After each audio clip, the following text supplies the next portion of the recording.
আসসালামু আলাইকুম। আজকে আমরা দশম শ্রেণীর গণিতের সূচক ও লগারিদম অধ্যায়ের একটি গুরুত্বপূর্ণ অঙ্ক সমাধান করব। এই অঙ্কটা প্রায় সময় বোর্ড পরীক্ষায় আসে। তোমাদের সূচক অধ্যায় 4.1 এর 8 নম্বর অঙ্ক এটা। তাহলে এখানে আমরা প্রথমে 8 নম্বর প্রশ্নটা তুললাম। এখানে দেখো প্রশ্নে যা ছিল আমরা প্রথমে এখানে লিখছি 3 to the power m plus 1 divided 3 to the power m bracket m minus 1 ভাগ 9 to the power m plus 1 divided 3 to the power m minus 1 into m plus 1। আমরা জানি যে পাওয়ারে পাওয়ারে গুণ হয়, তাহলে তোমরা মনে রাখবা যে পাওয়ারে পাওয়ারে গুণ হয়। দেখো এখানে এই নিচে যেটা থাকে ওটাকে বলে ভিত্তি, আর উপরে যেটা থাকে ওটাকে বলে পাওয়ার। তাহলে এখানে ভিত্তি হচ্ছে 3 আর পাওয়ার হচ্ছে m প্লাস 1। তাহলে নিচে দেখো এইখানে ব্র্যাকেটের ভিতরে m আছে আর বাইরে আছে m মাইনাস 1। তাহলে এখানে দুইটাই কিন্তু পাওয়ার আছে, তাহলে পাওয়ারে পাওয়ারে গুণ হয়। আমরা যদি নর্মালি দেখি, যদি এরকম থাকে যে a into B plus C, তাহলে আমরা এটাকে কিভাবে গুণ করব? প্রথমে a এর সাথে b এর গুণ করব, তাহলে এ বি হবে। আর তারপরে a এর সাথে c এর গুণ করব, তাহলে a এর সাথে c গুণ দিলে এসি। আর দুইটার সামনে প্লাস আছে, তাহলে প্লাসে প্লাসে গুণ দিলে মাঝখানে, এখানে সি এর সামনে প্লাস আছে, এ এর সামনেও প্লাস আছে, সেহেতু আমাদের মাঝখানে প্লাস বসবে। তাহলে দেখো সেম ভাবে এখানে দেখো আমাদের উপরে যা ছিল উপরে তাই থাকবে। আর নিচে দেখো এখানে পাওয়ারে পাওয়ারে যেটা আছে আমরা ওইটা এই যে এই নিয়ম অনুসারে আমরা গুণ করে দিব। তাহলে এম এর সাথে এম এর গুণ করলে কি হবে? তোমার এম আর এম যোগ করলে কিন্তু 2m হয়, এম প্লাস এম। বাট যদি এম আর এম গুণ থাকে তাহলে এটা হবে এম স্কোয়ার হবে।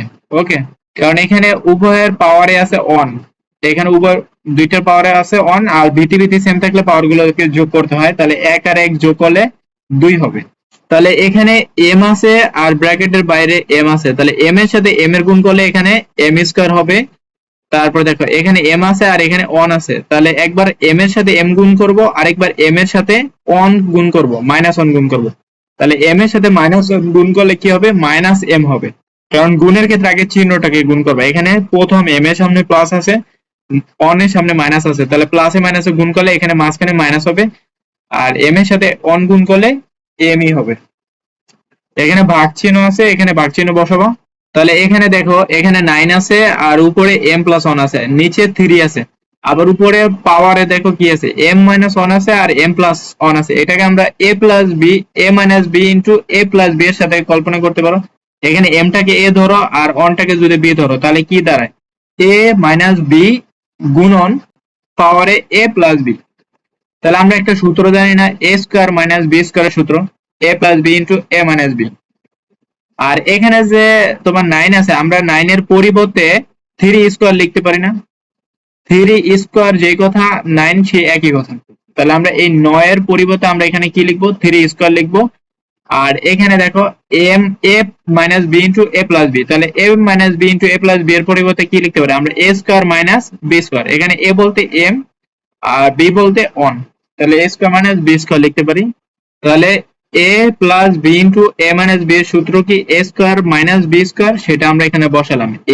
M minus one into M plus one এর পরিবর্তে আমরা লিখতে পারি M square minus one square. এখানে এম টাকে আমরা এ এর সাথে তুলনা করছি আর ওয়ানটাকে আমরা বি এর সাথে তুলনা করছি। তাহলে শুরু থেকে আবার বলতেছি, আমরা এই প্রথম পার্টে এখানে উপরে যেটা ছিল ওইটা লিখবো, আর নিচে এখানে পাওয়ারে পাওয়ারে গুণ করে দিব। এম এর সাথে এম গুণ করলে এম স্কোয়ার, আর এম এর সাথে মাইনাস ওয়ান গুণ করলে মাইনাস এম। ঠিক আছে, তারপরে পরের অংশে এখানে কি করবো? এই 9 এর পরিবর্তে আমরা দেখো এখানেও 3 আছে ভিত্তি, এখানেও 3 আছে, এখানে নিচেও 3 আছে, তাহলে আমরা উপরেও 3 বানাবো।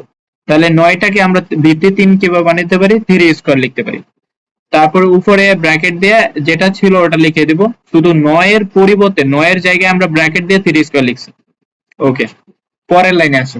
আহ এখানে দেখো এখন আমরা এটাকে নরমালি গুণ করে দিব। যেমন এখানে যা ছিল আমরা হুবহু সেমটাই এখানে লিখছি।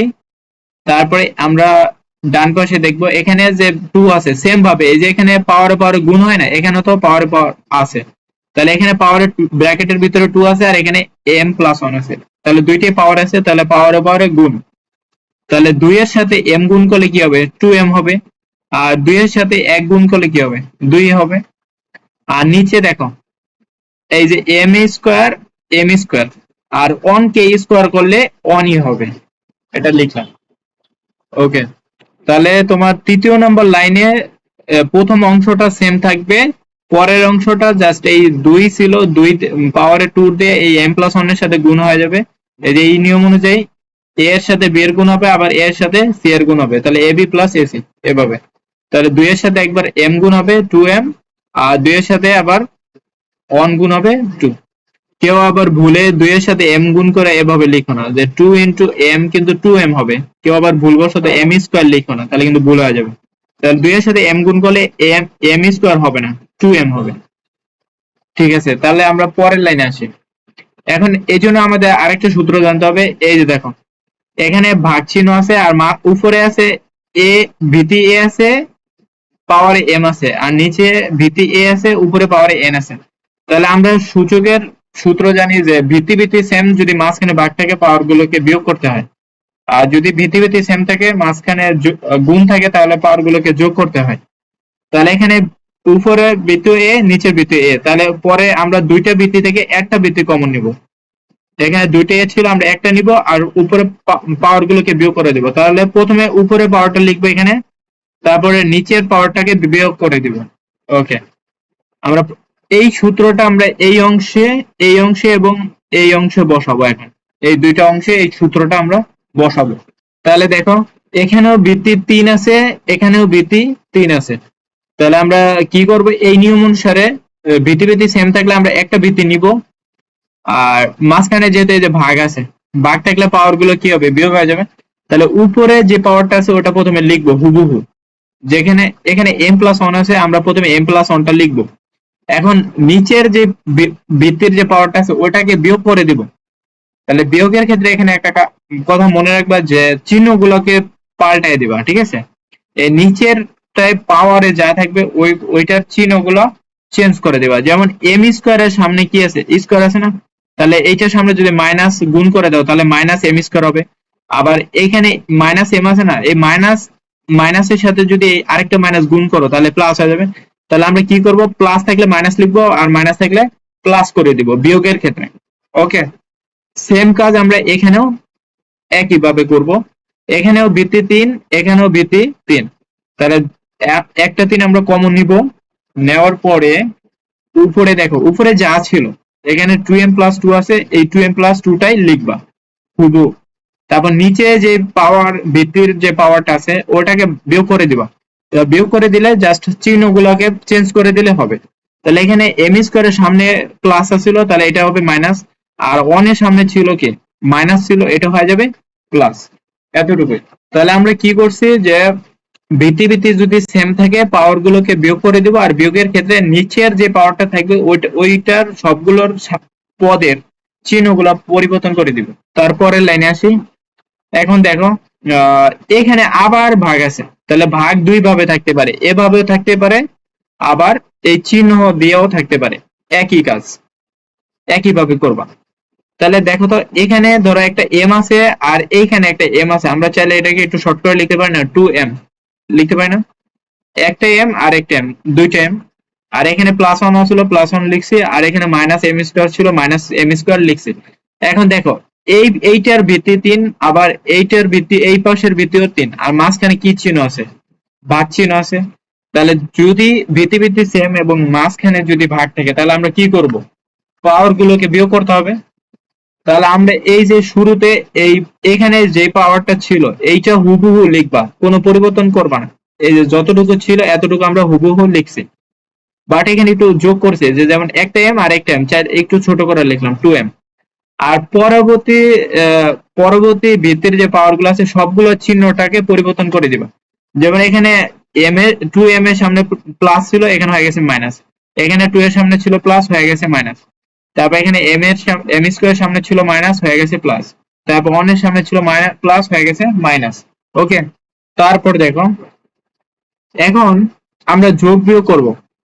এখানে দেখো 2m, আর এখানে minus 2m, plus 2m minus 2m কাটা যায়। তারপরে এখানে মাইনাস m স্কোয়ার, আর এখানে প্লাস m স্কোয়ার কাটা যায়। তারপর এখানে প্লাস 1, এখানে মাইনাস 1 কাটা যায়। তাহলে আমাদের শুধুমাত্র থাকে যে এখানে মাইনাস 2টা থাকে। তো যেটা থাকে আমরা 3 এর মাথায় ওটা লিখে দিব যেটা থাকবে ওটা আমরা 3 পাওয়ারে লিখবো। -2 ছিল এজন্য -2 লিখবো, আর বাকি সব বাদ গেছে। এখন আমরা আরেকটা সূত্র জানি, এই যে a ইনভার্স n এর সূত্র জানি। তাহলে a ইনভার্স n মানে হচ্ছে 1/x a to the power n। যদি এখানে একটা ইনভার্স থাকে, এইটার জন্য এখানে 1 দিয়ে ভাগ হয়ে যাবে এবং এইখানে নিচে কিন্তু ইনভার্স বসবে না। সেই কাজটা এখানে করব। ধরো এখানে তুমি এইটাকে যদি এর সাথে তুলনা করো, এটা a আর এই 2টা হচ্ছে n, আর এখানে কি আছে, একটা ইনভার্স আছে না। তাহলে ইনভার্সটাকে তুলে দিলে 1 দিয়ে ভাগ হয়ে যাবে। তাহলে এখানে উপরে 1 আর নিচে বসবে 3 এর উপরে এইটা বসবে, কিন্তু এখানে নিচে ইনভার্সটা বসবে না। এই ইনভার্সের কারণে আমরা 1 দিয়ে ভাগ করে দিচ্ছি। ওকে, তারপরে এখানে 3 স্কোয়ার মানে হচ্ছে 9, 1/9। আর এই প্রশ্নটা বিভিন্ন ভাবে আসতে পারে। ধরো এখানে 3 আছে, এখানে ধরো 3 এর পরিবর্তে 4 দেওয়া থাকতে পারে, অথবা 5 দেওয়া থাকতে পারে, অথবা ধরো 6 দেওয়া থাকতে পারে, অথবা 7 দেওয়া থাকতে পারে। বিভিন্ন মান দিয়ে এখানে আসতে পারে, কিন্তু অঙ্কটা সেম, একই ভাবে করবা, এটা যেভাবে করলাম। আর এখানে যদি ধরো 4 থাকে, এই 3 এর জায়গায় যদি 4 থাকে, তাহলে এখানে দেখবা 16 লেখা থাকবে, 16। অথবা যদি এই 3 এর জায়গায় যদি 5 লেখা থাকে, দেখবে এই 9 এর জায়গায় 25 লেখা। তাহলে 25 এর পরিবর্তে লিখবা 5 স্কোয়ার, এভাবে করে গুণ করে দিবা। মোট কথা হচ্ছে সবগুলো ভিত্তি সেম বানাবা। আর যদি এখানে ধরো 6 থাকে, তাহলে বুঝবা যে এখানে 36 হবে। আর 7 থাকলে এখানে কত হবে, 49 হবে। 7 থাকলে 49 হবে, 8 থাকলে 64 হবে। আর এইখানে তোমার যেইটা থাকবে উত্তর হবে, ওইটাকে অন দিয়ে ভাগ করলে যা আসবে ওটাই হবে উত্তর। অর্থাৎ এই অঙ্কটা আমরা না করেও আমরা বুঝতে পারবো যে এটার উত্তর আসলে কত হবে। ঠিক আছে, তোমার এখানে 9 এর পজিশনে যেটা থাকবে এই সেম অঙ্কের, তাহলে ওইটাকে অন দিয়ে ভাগ করে দিলে ওইটাই হবে অ্যান্সার। এই দেখো, এখানে 9 ছিল, উত্তর আসছে কত, 1/9। যদি এখানে 25 থাকতো, তাহলে উত্তর আসতো 1/25। ওকে, আশা করি বিষয়টা বুঝতে পারছো। আর যদি এখানে 49 থাকতো, তাহলে এখানে উত্তর হইতো 1/49, আর এখানে সবগুলো থাকতো তখন 7। তাহলে এভাবে করে তোমরা ইজিলি এই অঙ্কটা সমাধান করতে পারবা। আর কোথাও যদি বুঝতে কোনো অসুবিধা হয়, তাহলে অবশ্যই কমেন্ট করে জানাবা। আর নতুন কোনো ম্যাথের সলিউশন লাগলে সেটাও কমেন্টে জানাবা। আর নিয়মিত ক্লাস ভিডিও পেতে মাহমুদ টিউটোরিয়াল ইউটিউব চ্যানেলটা সাবস্ক্রাইব করে পাশে থাকতে পারো।